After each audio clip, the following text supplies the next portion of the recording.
सवाल उठ रहा है कि हुकूमत ने आईएमएफ के मुतालबे पर क्या क्या मान लिया है। पेट्रोल डीजल पर 1 जुलाई से कितना टैक्स लगेगा? हुकूमती मुलाजमीन की तनख्वाहों में जो 15% का इजाफा हुआ, क्या वो वापस ले लिया जाएगा? क्या पेंशन्स में 5% इजाफे को भी वापस ले लिया जाएगा? खबर है कि अब हुकूमत का टैक्स टारगेट 7,004 अरब रुपए से बढ़कर 7,442 अरब रुपए होगा, यानी 438 अरब रुपए ज्यादा। तो इसमें तनख्वाहदार तबके पर टैक्स में कितना इजाफा होगा? जो 47 अरब रुपए का रिलीफ दिया गया उसका क्या होगा? 1 जुलाई से पेट्रोल और डीजल पर मजीद कितना टैक्स लग जाएगा, कितना इजाफा हो जाएगा? और बिजली और गैस की कीमतों पर भी क्या आईएमएफ से बात हुई है? इस पर बात करेंगे। वजीर खजाना मिफ्ता इस्माइल साहब हमारे साथ मौजूद है। मिस्टर इस्माइल साहब, बहुत शुक्रिया मैं शो में ज्वाइन करने के लिए। मिफ्ता साहब, फाइनली जाहिर है एक मज़बूत खबर आई इस हवाले से, मगर इतलात यही है कि आपने कोई आसानी से नहीं माना है आईएमएफ, बहुत सारा ग्राउंड लूज किया है। मैं ज़रा जानना चाहूँगा एक एक करके, क्या सबसे पहले कि क्या वाकई जो तनख्वाह पे आपने रिलीफ दिया था कि 12 लाख रुपए तक कोई टैक्स नहीं होगा, अब वो 6 से 12 2.5% टैक्स होगा और ऊपर के स्लैब्स पर और ज़्यादा टैक्स होगा? जी शादेब खानदार साहब, मेरी ख्वाहिश थी कि इस पर टैक्स ना हो, लेकिन आईएमएफ का एक प्रोग्राम था जो आज से 3 साल पहले अब्दुल हफीज़ शेख साहब ने जो साइन किया था इमरान खान साहब के ज़माने में, उसके तहत ये टैक्स का ये रिफॉर्म्स करना था। हम आखिर तक वो कोशिश करते रहे, लेकिन आईएमएफ की भी एक बात थी कि आपको ब्रॉडन करना पड़ेगा टैक्स बेस, तो थोड़ा सा ये जो है ये कम आमदन वाले तबके के ऊपर भी टैक्स लगाना पड़ा है। साहब, शौकत तरीन साहब ने भी एक दफ़ा कहा था कि ये हम जो इनकम टैक्स रिफॉर्म्स है वो अगले बजट तक ले गए, मगर ये ब्रॉडन कैसे हुआ है? जो पहली टैक्स देते हैं ये तो उन्हीं पर और ज़्यादा टैक्स नहीं लगेगा, साथ में जो फर्म्स भी हैं, जो पहले आपने कहा था कि 30 करोड़ से जो ऊपर कमाते हैं उन पर टैक्स होगा, मगर अब 15 करोड़ से ऊपर वालों पर टैक्स होगा, 20 करोड़ से ऊपर वालों पर 2%, 30 करोड़ से ऊपर वालों पर 4% का टैक्स। ये तो जो पहली टैक्स दे रही है ब्रॉडन कैसे होगा? ये तो टैक्स पेयर को ही आपने और टैक्स कर दिया। देखिए, हमने बहुत सारे तरीक़ों से उसको ब्रॉडन भी किया है और उसको डीपन भी किया है। ये जो लोग टैक्स नेट में होते हैं, ख़ास तौर पे पाकिस्तान में एलीट्स या अमीर तरीन लोग, वो पाकिस्तान में उतना टैक्स नहीं देता जितना ज़रूरत है। पाकिस्तान में 8.6% नए GDP के हिसाब से टैक्स का तनासुब है, जो कि दुनिया में कम तरीन मेरे ख्याल से मुल्क और ममालिक में होगा। और हम अगर सारी ज़िंदगी अगर दूसरे ममालिक से जाके चंदे और ये मांगते रहें और अपने आप को टैक्स ना दें तो ये ज़्यादती नहीं होगी। तो मैं आपको ये बताना चाहता हूँ कि मेरा अपना ज़ाती, मेरी कंपनी का मेरा टैक्स जो है वो कम से कम 20 से 30 करोड़ रुपए से बढ़ जाएगा, और शहबाज शरीफ साहब की कंपनियों का, उनके बेटों की कंपनियों का भी टैक्स बढ़ाया है मैंने। तो आप ये देखेंगे कि मतलब ये अगर हम पाकिस्तानियों से ये कह रहे हैं कि आपने सेक्रीफाइस करनी है, और बिल्कुल अब यहाँ इस वक्त बहुत बुरे हालात हैं। इमरान खान साहब की पॉलिसियाँ हमको एक डिफ़ॉल्ट के नैच पे लेके आई थी, जो अल्लाह ताला की मेहरबानी से हमने सेव करा है, और हमने इंटरनल और एक्सटर्नल दोनों अपोजिशन से हमने अपने आप को पॉलिटिकल अपोजिशन से बचा के यहाँ पर लेकर आए हैं। लेकिन अगर हम पाकिस्तानियों से, गरीब पाकिस्तानियों से शेयर्ड सेक्रीफाइस मांग रहे हैं, तो ये ज़रूरी है कि साहिब सरवत लोग, शहबाज शरीफ जैसे लोग, मेरे जैसे लोग, दीगर लोग जो है वो आगे आएँ और अपना हिस्सा डालें। और आप ये देखेंगे कि ये बड़ा प्रोग्रेसिव टैक्स हो गए। इसमें हमने इनकम टैक्स के ऊपर रिलाई किया है, हमने इनडायरेक्ट टैक्सेस ज़्यादा नहीं लगाए हैं, वो भी हैं, लेकिन हमने डायरेक्ट टैक्सेस के ऊपर ये करा है। आप प्रोपोर्शन देखेंगे कि डायरेक्ट टैक्सेस का ज़्यादा है, और इनकम टैक्सेस के ऊपर टैक्स लगा है, कंजम्पशन के ऊपर या सेविंग्स के ऊपर नहीं है, नॉन प्रोडक्टिव एसेट्स के ऊपर टैक्स है। नहीं, मगर मिफ्ता साहब, मसला ये है कि उसके लिए लाजमी ये नहीं था, अगर आपने ब्रॉडन करना है, कि एग्रीकल्चर में भी बड़े बड़े ज़मींदार भी हैं, छोटे काश्तकार भी हैं, मगर छोटे काश्तकार को जो इंसेंटिव मिलता है वो बड़े ज़मींदार को भी मिल जाता है, आप उस पर टैक्स लगाते। एक जो प्रिजम्पटिव टैक्स आपने लगा दिया है रिटेल पर, उसकी जगह आमदनी पर टैक्स की तरफ ज़्यादा जाने की कोशिश की जाती है। रियल एस्टेट पर, जो कैपिटल गेंस पर, उतना ही टैक्स होता है जितना कि सैलरीड अवाम पर टैक्स है, क्योंकि अगर आप जो कॉर्पोरेट्स पहले टैक्स देते हैं उन्हीं पर टैक्स बढ़ाएंगे, बेशक आप कह रहे हैं कि आपके ज़ाती तौर पर आप पर टैक्स का जो है वो बोझ बढ़ेगा, तो ज़ाहिर है उनकी फिर जो री इन्वेस्टमेंट होती है उसमें प्रॉब्लम्स आएंगे, साथ में उनके एम्प्लॉयज़ की सैलरी रेंज में प्रॉब्लम आएंगे, अगर आप एग्जिस्टिंग को ही बोझ बढ़ाते जाएंगे। देखिए शादेब खान साहब, कोई ऐसा बोझ नहीं किया। अगर हमने मिसाल के तौर पर 30 करोड़ रुपए से ज़्यादा आमदन वालों लोगों को कहा है कि 1 साल के लिए अगर हमको आप 4% दे दें, तो ये कोई ऐसा तो कोई बोझ नहीं किया है ना। जिसने 30 करोड़ रुपए से ज़्यादा कमाया उसको हम कह रहे हैं कि 1 करोड़ 20 लाख रुपए दे दो अपने मुल्क की खातिर इस वक्त। वो मतलब अगर आपने $1.5 मिलियन मतलब आज के भी हिसाब से अगर कमाया है, तो अगर हम आपसे थोड़ा सा टैक्स मांग रहे हैं तो मेरे ख्याल से कोई इतनी ज़्यादती तो नहीं कर रहे। दीगर हमने और चीज़ों पे किया है कि अगर आपके फ़ॉरेन एसेट्स हैं, पाकिस्तानी रेजिडेंट हैं और आपके फ़ॉरेन एसेट्स हैं, तो उस पर हमने 1% टैक्स मांग लिया आपसे। अगर आपकी यहाँ पे कोई इम्प्यूटेड प्रॉपर्टी है, आपने कोई ऐसी चीज़ें रखी हुई हैं जिस पे हमने उस पर रेंट के हिसाब से आपसे टैक्स मांग लिया है, तो ये हमने कोई मतलब, मैं देखें टैक्स लगाना अच्छी बात नहीं होती है, खुशी की बात नहीं होती। मैं ज़ाहिर है कि ये चीज़ अच्छी नहीं है इन द सेंस कि मतलब लोग खुशी से नहीं देते, लेकिन इस वक्त मुझे क्या करना है? मुझे क्या अपने मुल्क को डिफ़ॉल्ट की तरफ लेके जाना है, या मुझे अपने मुल्क के अंदर रिकॉर्ड वो करने डेफिसिट? पिछले 3 साल में 4 साल में PTI के जो हमारी लीडरशिप थी उसने, आप देखें कि पहले साल 9.1% ऑफ GDP डेफिसिट किया, दूसरे साल 7.1 और तीसरे साल 8.1। इस साल भी 8.6% डेफिसिट किया है नई GDP के हिसाब से। 5,000 अरब रुपए का तकरीबन डेफिसिट किया है। तो क्या हम ये डेफिसिट के मुताबिक हो सकते हैं? क्या हम इतना कर्जा मुल्क को बढ़ा सकते हैं? जब अगर इमरान खान साहब ने 20,000 अरब रुपए कर्जा बढ़ाया और मैं उन लोगों में सफ़े अव्वल में था जो इसके ऊपर तनकीद करता था, तो क्या मैं उतना ही कर्जा ले दूं या मैं इसको कोई बेहतरी लेकर आऊं? और अगर बेहतरी लेकर आऊं तो मुझे टैक्स जमा करना पड़ेगा, अखराजात के अंदर थोड़ी सी वो रखनी पड़ेगी, तो कहीं ना कहीं कोई ना कोई मैच तो होगा ना। नहीं, मगर आपने जो अपना टैक्स बढ़ाने की खबर आ रही है वो 7,442 अरब रुपए है, क्या वाकई 438 अरब रुपए का इजाफा करने पर आप मान गए? जी जी। तो 438 अरब रुपए का आप इजाफा करेंगे तो जी, जिसमें मैं आपको बताता हूँ। देखें इसके अंदर देखें कई चीज़ ऐसी होती हैं कि जो हमारे एक एस्टिमेटेड मॉडल्स होती हैं। अगर मिसाल के तौर पर मैंने कोई 15 दिन पहले एक मॉडल दिया है जब रुपए की कंडीशन कोई कीमत और थी, और आज अगर रुपए की कीमत और है, तो मेरी इंपोर्ट के अंदर मेरे रुपए जो है वो अगर डिवैल्यू हो चुका है तो मुझे थोड़े से ज़्यादा पैसे पोर्ट से मिल जाएंगे, तो मेरे 100-200 अरब रुपए तो वहीं से आ जाते हैं। उसके अलावा हमने जो है जो टैक्स लगाए हैं पिछले 2-4-5 दिनों में, वो सारे के सारे उनका जो फोकस था वो अमीर तरीन लोगों पे हैं जिनकी 30 करोड़ रुपए 20 करोड़ रुपए से ज़्यादा आमदन है, या अमीर तरीन कंपनियों के ऊपर है जिनकी इनसे ज़्यादा आमदन है, और वन टाइम टैक्स लगाया ताकि इस साल हम जो है वो पैसे जमा कर सकें और इंशाअल्लाह ताला इस मुल्क को डेफिसिट से बचा लें, इस मुल्क को डिफ़ॉल्ट से बचा लें। आप ये देखें कि जब हम आए थे तो 120 करोड़ रुपए हम सिर्फ पेट्रोल कीमत में नुकसान कर रहे थे। पाकिस्तान की इस वक्त हमें एलसियाँ खोलना मुश्किल हो रही थी, हमें दीगर चीज़ें मुश्किल हो रही थी। आज अल्लाह ताला की मेहरबानी से हम IMF को लेकर बैठे हुए हैं।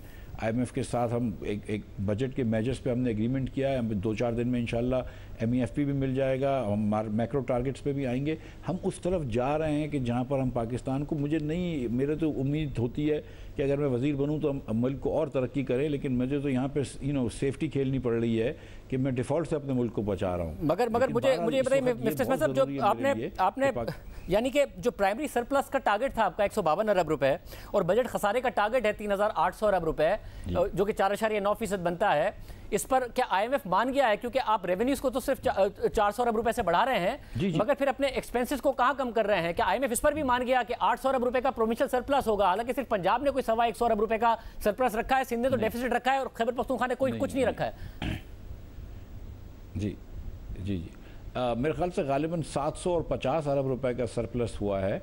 देखें खादा साहब, हर महीने हर साल जो है जब बजट आते हैं तो चारों सूबे जो है वो डेफिसिट बजट देते हैं, क्योंकि एक वो भी इनको दिखाना होता है सियासी तौर पे कि हमको ज़रूरत भी है इन पैसों की, और हर साल जो है वो एक MOU होता है, उसके तहत वो सरप्लस दे देते हैं। इस साल भी सरप्लस होगा, अगले साल भी सरप्लस हो जाएगा, इसमें मुझे कोई डाउट नहीं है। कुछ चीज़ें हमने रखी थी जो IMF नहीं मान रहा था। हमने फॉर इंस्टेंस कहा था कि हम 200 अरब रुपए जमा करेंगे GIDC से, तो IMF ने कहा ये आप जमा नहीं कर सकेंगे 200 अरब रुपए, हम 30 अरब रुपए मानते हैं। तो हमने कहा चलो 30 अरब रुपए रखते हैं, तो वो 170 अरब रुपए का गैप कहीं से मुझे पूरा करना पड़ा।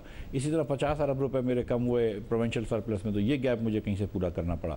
लेकिन जो 152 अरब रुपए का जो नंबर था 0.2% ऑफ GDP, वो नंबर पर तो हम खड़े रहे, उस पर आप खड़े रहे, यानी अगर इस पर मान के। मगर मसला ये कि जैसे पिछली हुकूमत ने 500 अरब रुपए का प्रोविंशियल सरप्लस रखा था और 570 अरब रुपए का, और 11 महीने में 371 अरब रुपए का सरप्लस आया, यानी कि टारगेट के मुताबिक नहीं आ रहा था। आपने उससे भी बढ़कर 800 अरब रुपए का रखा है, इलेक्शन ईयर है। आपको लगता है पीपल्स पार्टी कम खर्चे करेगी, या हमजा शहबाज साहब वहां कम खर्चे करेंगे पंजाब में, या फिर खैबर पख्तूनख्वा की हुकूमत कम खर्चे करेगी और आपको 800 अरब रुपए का सरप्लस दे देगी? ये सारे जो चारों इकाइयाँ हैं ये मिलकर पाकिस्तान बनता है। मैं इनसे MOU साइन करवा रहा हूँ। ये मेरा अकेले का तो पाकिस्तान नहीं है ना, हम सबका पाकिस्तान है। अगर मुझे इस वक्त ज़रूरत है इसकी, और ये ख़ुद भी जानते हैं कि वफाक के बजट का क्या हाल है, तो हम खुद भी कर लेंगे। और दूसरा ये है कि हर साल सूबों का सरप्लस आता है। कभी कभी सूबों में ये कैपेसिटी नहीं होती इतने पैसे खर्च करने की, और ये जो ADP के जो इनके नंबर्स होते हैं ये थोड़े से ज़्यादा एम्बिशियस होते हैं, ये सारे नंबर्स पूरे नहीं होते। तो मुझे अल्लाह ताला की ज़ात से उम्मीद है, क्योंकि देखें ना, हमने तकरीबन 1400 अरब रुपए टैक्स भी बढ़ाया है, तो 1400 अरब रुपए के अंदर सूबों को कम से कम 850 अरब रुपए और मिलेगा। तो फिर I think it's a reasonable expectation on this part. और क्या पेट्रोलियम लेवी का टारगेट 750 अरब रुपए से कम करके 550 अरब रुपए कर दिया? नहीं, पेट्रोलियम लेवी का टारगेट कम नहीं किया है। पेट्रोलियम लेवी का टारगेट बिल्कुल कम नहीं किया है। पेट्रोलियम लेवी जो है वो हम लगाएंगे, और लेकिन हमने ये है कि डिपेंड करता है कि कितनी पेट्रोल की कंजम्पशन होती है। पाकिस्तान में अमूमन 15% से पेट्रोल बढ़ता है, पिछले साल 20% से बढ़ा है, तो हमको देखना होगा कि कितना फ़ीसद पेट्रोल बढ़ता है। आप सिर्फ कंजम्पशन देखेंगे या फिर पेट्रोल की कीमत भी देखेंगे? इंटरनेशनल मार्केट में जब आप पिछली दफ़ा आए थे $120 पर थी, अभी लगा जैसे शायद आपका कुछ गुड लक शुरू हो गया है, वो $106-160 पे गया था, वापस $111 पर इस वक्त ब्रेंट ट्रेड कर रहा है। तो ये जो कीमतों में कमी है उसको आवाम को नहीं पास ऑन करेंगे आप? 1 जुलाई से क्या आप सेल्स टैक्स और PDL दोनों आहिस्ता आहिस्ता लगाना शुरू कर देंगे IMF के मुआहदे के तहत? खानदार साहब देखें, आवाम को पैसे तो देने ही होते हैं, डायरेक्ट पेट्रोल पंप पे दे दे या अगर सब्सिडी दे रही है तो वो भी आवाम ही दे रही है ना, हुकूमत के पास अलग से तो पैसे नहीं होते। हुकूमत भी आवाम की है, उसकी किसी और तरीके से महंगाई हो जाती है, रुपया डिवैल्यू हो जाता है, दूसरे मसाइल हो जाते हैं। हमने ये करके देख लिया, इमरान खान साहब के ने करके देख लिया कि ये आवाम को इन्होंने दी थी सब्सिडी, और इसके बाद जब $90 से पेट्रोल $120 तक हो गया तो बहुत परेशानी हो गई है। मुल्क के जो फाइनेंसेस थे वो बहुत वीक हो गए। तो हम इंशाअल्लाह ताला अब कभी भी ऐसा पाकिस्तान की तारीख में कभी नहीं हुआ कि सब्सिडी में नुकसान में बेचा हो। और हम ईरान से, UAE से, सऊदी अरब से हम सस्ता डीजल नॉट ईरान से, UAE से और सऊदी अरब से हम सस्ता डीजल बेच रहे थे, तो वो तो बिल्कुल पाकिस्तान उसका मुतहम्मिल नहीं हो सकता। लेकिन इंशाअल्लाह ताला जैसे पेट्रोल की कीमतें कम हुई हैं, आज आपने खुद बताया कि $107 पर $107.5 पे आ गया था, फिर $111 हो गया है। अब ये ऊपर नीचे होती रहती हैं चीज़ें, लेकिन हम जो प्लानिंग करिए वो तो 120 तक की प्लानिंग करिए, लेकिन जो नीचे आ जाएगा वो आवाम को बेनिफिट पास ऑन होगा इंशाअल्लाह। आवाम को बेनिफिट पास ऑन होगा। ऐसा नहीं है कि आपने 1 जुलाई से 10 रुपये पेट्रोलियम डेवलपमेंट लेवी लगाने का और फिर उसके बाद हर महीने 5 रुपये उसमें इजाफा करने का और उसे 50 रुपये फी लीटर तक ले जाने का IMF से वादा कर लिया, ऐसा नहीं है? नहीं, बिल्कुल। देखें, गुजारिश मेरी सुने कि पाकिस्तान में जब शौकत तरीन साहब ने और इमरान खान साहब ने IMF से माहिदा किया था, तो और जिस दिन माहिदा तोड़ा था उस दिन पाकिस्तान में 10% टैक्स, सेल्स टैक्स था, और 10.5% सेल्स टैक्स था गालिबन, और 21 रुपये टैक्स था और 5 रुपये और बढ़ाने थे, लेवी थी। तो लेवी तो उन्होंने भी लगाई थी। पाकिस्तान में कब ऐसा हुआ है? 57% सेल टैक्स रहा है। पाकिस्तान में कब ऐसा हुआ है कि सेल टैक्स ना लगा हुआ हो? पाकिस्तान में कब ऐसा हुआ है कि लेवी ना लगी हो? हमको खर्चे भी तो करने हैं ना भाई, हमको मुल्क भी चलाना है, हमको जो पिछले जो कर्ज़े हैं उसका सूद भी अदा करना है, हमको सिविलियन गवर्नमेंट चलानी है, हमको कोर्ट्स चलानी है, हमको दिफा चलाना है, हमको पावर सब्सिडीज़ देनी होती है, गैस की सब्सिडी देनी होती है, सूबों को पैसे देने होते हैं, तो वो कहीं ना कहीं से तो लेकर आएंगे ना पैसे। सर वो लेकर तो आएंगे, तो मगर फिर बताइए ना कि क्या वाकई वादा कर लिया है? क्योंकि इसमें मसला ये है कि जो लेवी का बुनियादी कॉन्सेप्ट है, आप ही लोगों के ज़माने में लगी थी 30 रुपये, मगर आप लोगों ने 30 रुपये कलेक्ट नहीं की थी।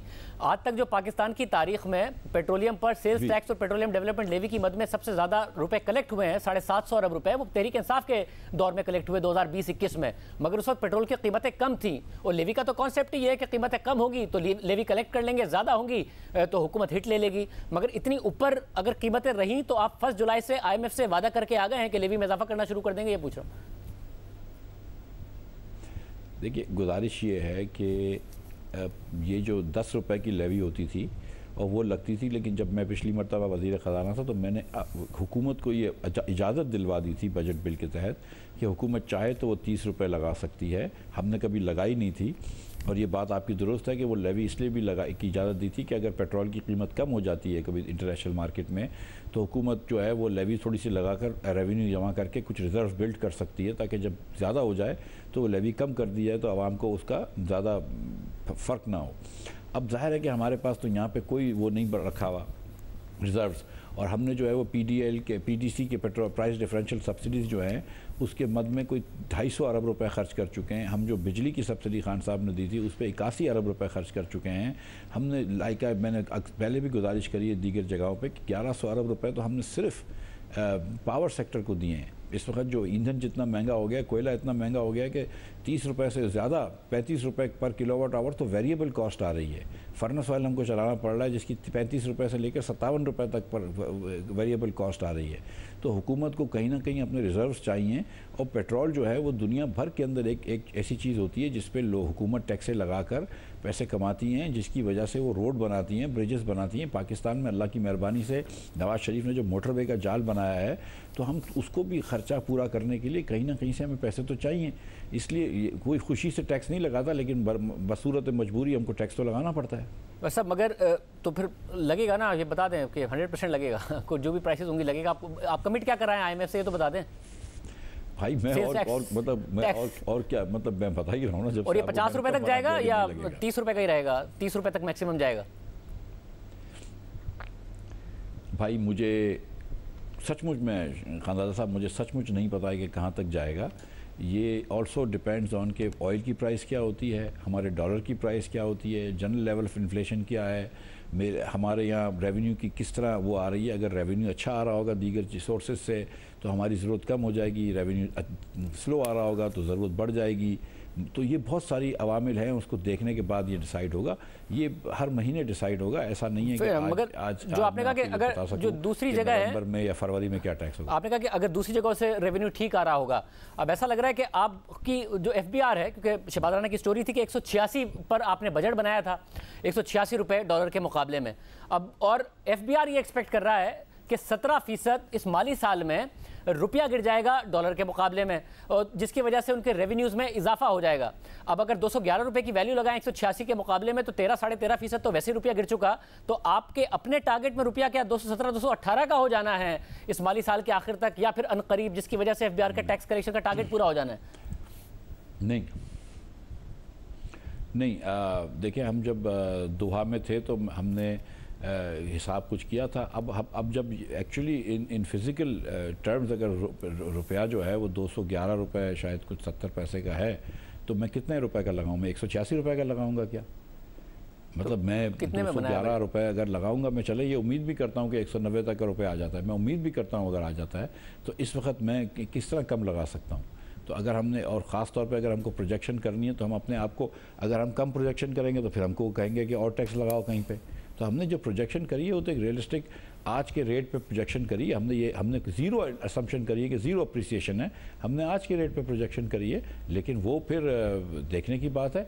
इसका ये मतलब नहीं है अल्लाह ने चाहा और अगर हम तेल सस्ता हो जाता है, अगर रुपया थोड़ा सा वैल्यू में बढ़ जाता है, जो कि रेट से हम बहुत ज़्यादा वो तजावुज़ कर चुके हैं, तो वो बढ़ जाएगा, तो हम रुपया बढ़ जाएगा, थोड़ी सी रेवेन्यू में वहाँ पे कमी आ जाएगी। यही मैं कह रहा हूँ कि रेवेन्यू की कितनी स्लिपेजेस होती हैं वो भी देखना होगा। ठीक है, ये जो है इस हिसाब से हम, ये जो आपकी पॉलिसी है, और जाहिर है पिछली हुकूमत में थी कि आपने मार्केट को फ्री छोड़ना है, और IMF की कंडीशन भी यही है रुपए के हिसाब से, मगर उसमें यह भी लाजमी है कि स्पेकुलेशन भी ना हो, कि क्योंकि हमारी मार्केट कोई बहुत ज़्यादा लिक्विड मार्केट तो है नहीं, एक थिन मार्केट है जिसमें आप देख रहे हैं कि आज भी 3 रुपये 80 पैसे गिरा और उसके बाद दोबारा बढ़ के बंद हो गया।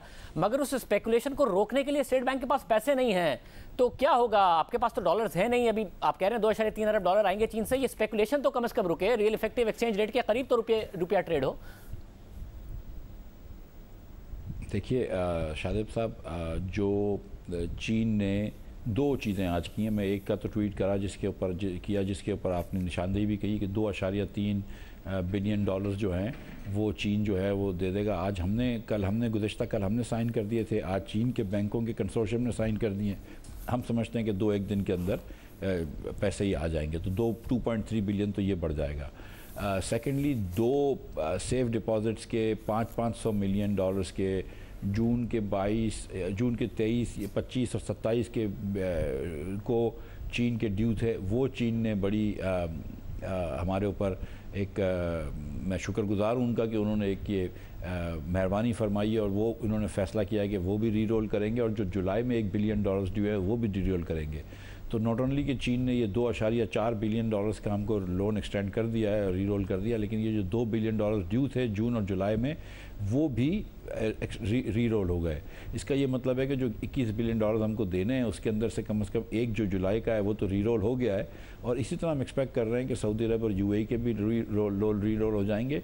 और जैसे ही IMF का ये स्टाफ एग्रीमेंट एग्रीमेंट हो जाता है चंद दिनों में इंशाअल्लाह ताला, तो वर्ल्ड बैंक के पास से हमारे पास $9 बिलियन की इस वक्त क्रेडिट लाइन्स हैं, अप्रूव लोन्स हैं। $8 बिलियन से ज़्यादा के एशियन डेवलपमेंट बैंक के लोन्स हैं जो अप्रूव्ड EAD में पड़े हैं। इसके अलावा $1.5 बिलियन का मैंने एक और पर्चा साइन किया है। तो हमने मतलब हमारे पास इतने ज़्यादा फैसिलिटीज़ हैं कि एक मरतबा IMF से ये जब बहाल हो जाते हैं तो फिर हमें कोई ना कोई भी मसला नहीं आएगा। और मैं फिर भी ये समझ रहा हूँ कि इतनी महंगे तेल के अंदर भी इंशाल्लाह आप देखेंगे कि हम रिज़र्व बिल्ड कर लेंगे, और थोड़ा सा अगर तेल में कमी आती है तो फिर तो बड़ी आसानी से हम रिज़र्व बिल्ड कर लेंगे। मतलब क्योंकि आप जो रिज़र्व बिल्ड करना चाहते हैं उसमें आपके मुताबिक $21 अरब की बैरूनी अदायगियाँ पाकिस्तान को अगले माली साल में करनी है।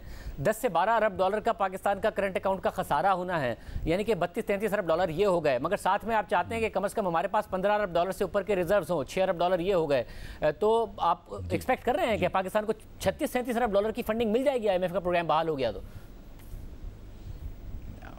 बिल्कुल, हम करके दिखाएंगे इंशाअल्लाह ताला। हम देखें ना, कुछ तो हमारे दोस्त ममालिक हैं, उन्होंने तो प्लेज कर दिया है कि वो हमारे री रोल कर देंगे। कुछ हम प्राइवेटाइजेशन के ऊपर बात कर रहे हैं, हमारे पास कुछ हम एसेट्स को बेचेंगे, कुछ हम नए वर्ल्ड बैंक और एशियन का मैंने आपको 17 बिलियन की तो मेरी पाइपलाइन ऑलरेडी अप्रूव्ड है, बल्कि 18.5 हो गई है, अप्रूव पाइपलाइन है, वो है। एशियन इंफ्रास्ट्रक्चर बैंक है, दीगर वो हैं। तो मतलब वो तो मेरे ख्याल से इतना कोई मुश्किल नहीं है ये सब चीज़ें करना। मतलब मुझे 25-28 तो मैं इस वक्त मुझे बना सकता हूँ, तो मेरा नहीं ख्याल है कि इतना ये मुश्किल होगा। मैं उम्मीद करता हूँ कि ऐसा ही हो, क्योंकि इमरान खान साहब ने, क्योंकि ये प्रोग्राम बहाल नहीं हो रहा था, पर दरमियान में खबर आई कि आपकी मुलाकात हुई अमरीकी सफ़ीर जो है पाकिस्तान में उनसे, और इमरान खान साहब ने आज उसका नक्शा खींचा है। थोड़ा सा फाइनेंस और इकोनॉमी के साथ साथ पॉलिटिकल मामला हो जाएगा, मगर मैं आपको दिखाना चाह रहा हूँ, फिर आपके सामने सवाल रखता हूँ कि आपने किस तरीके से उनको मनाया होगा। इमरान खान साहब बता रहे थे आज, ये जो अगर इनका किसी का ख्याल है, मैं रिपीट करता हूं कि हम जनाब अमेरिका के पैर पकड़ेंगे, वो एम्बेसडर के पास भी पहुंच गया होगा, वो मुझे पता है मिफ्ता इस्माइल, मैं इमेजिन कर रहा हूं कि वहां जाके ऐसे हाथ जोड़ के बैठ गया होगा कि जी मैं आपके जूते पॉलिश कर दूं, अगर आप नहीं करते तो मैं शहबाज को बुला लेता हूं, वो और ज्यादा अच्छे करता है जूते पॉलिश। इससे कोई फर्क नहीं पड़ने लगा। अमेरिकन माइंड को समझे, उनकी बड़ी सिंपल फिलॉसफी है, there is no free lunch. हर चीज की कीमत है, और वो जो कीमत है वो अगर पाकिस्तान अगर वो कीमत हम अदा करने के लिए तैयार हैं तो सारा नजरिया पाकिस्तान को दफन करना पड़ेगा। हमने अवाम को भी और आपको भी सुनाया और दिखाया कि खान साहब ने कहा कि आपने हाथ जोड़कर मनाया होगा, बूट पॉलिश करने की बात की होगी, कहा होगा शहबाज शरीफ साहब को बुला लूँ, there is no free lunch. ये उनका मिन्नतें करके हुआ है अमरीकी सफ़ीर के, ये जो IMF का प्रोग्राम बहाल होने जा रहा है? देखिए शाहिद साहब, मेरा और ख़ान साहब का जाविया इसमें बहुत मुख्तलिफ है, क्योंकि ख़ान साहब एक खुद पसंदीदगी के शिकार हैं। तो वो एक झूठी बात को लेकर चलते हैं, एक अफसाने को लेकर चल रहे हैं, और उसमें फिर अपनी मुल्क के वज़ीर आज़म की और वज़ारत उज़्मा की बेतौक़ीरी करते हैं, अपने मुल्क की बेतौक़ीरी करते हैं कि हमारा मुल्क का वज़ीर आज़म या वज़ीर ख़ज़ाना किसी के जूते पॉलिश कर रहा है। एक झूठ की बुनियाद पे ये सारी बातें करते हैं, सिर्फली बिकॉज कि उनके ईगो को बूस्ट मिले, उनकी कोई अकड़ ज़्यादा निकले। लेकिन ये सिर्फ ये इनकी जो ये ख़ुद पसंदीदगी का शिकार जो है इसकी वजह से कर रहे हैं, ना इसमें कोई हकीकत है, ना इसकी क्या बात कर रहे हैं। मतलब ये पागल जैसी बातें हैं कि कोई जाके किसी के जूते पॉलिश कर रहा है, हाथ जोड़ के खड़ा है, मतलब क्या इस पर आदमी बोल सकता है? तो क्या जाके बोला आपने सफ़ीर को? I don't know what to say. मतलब मैं बहुत सारे सफ़ीरों से मिल चुका हूँ। मैं पहले जो सफ़ीर से मिला हूँ, कल सुबह भी फिर मिलूंगा मैं चीन के सफ़ीर से, चार्ज अफेयर से पहले भी चीन की सफ़ीर से मिल चुका हूँ। मैं सऊदी अरब, UAE, कतर के सफ़ीरों से मिल चुका हूँ, इंग्लिस्तान के सफ़ीर से मिल चुका हूँ। मतलब ये क्या बात कर रहे हैं, एकदम बाजारी बात कर रहे हैं। अमेरिका का इन्फ्लुएंस IMF पर है, वज़ीर आज़म को ये ज़ेब नहीं देता। अमेरिका का इन्फ्लुएंस IMF पर है, तो मैं ये जानना चाह रहा हूँ कि क्या उस इन्फ्लुएंस को इस्तेमाल करके IMF का प्रोग्राम बहाल हो रहा है? अगर हो रहा है तो फिर ये सैलरीड क्लास और दीगर, इन पर आपने क्यों मुश्किल डाली है? आपको मनाना चाहिए था कि जी हमें कम से कम इस वक्त बहुत महंगाई है, हमें ये इकदाम करने दीजिए।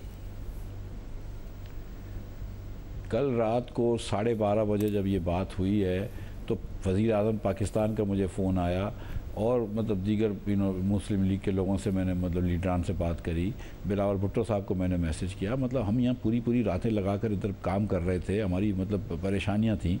ये कह रहे हैं कि बस अमेरिकनों के जाके मतलब इस तरह थोड़ी दुनिया चलती है। खान साहब का मतलब ये इसी चक्कर में तो रह गए ना कि नवाज शरीफ को जेल में डालो, शहबाज शरीफ को जेल में डालो, इसको जेल में डालो।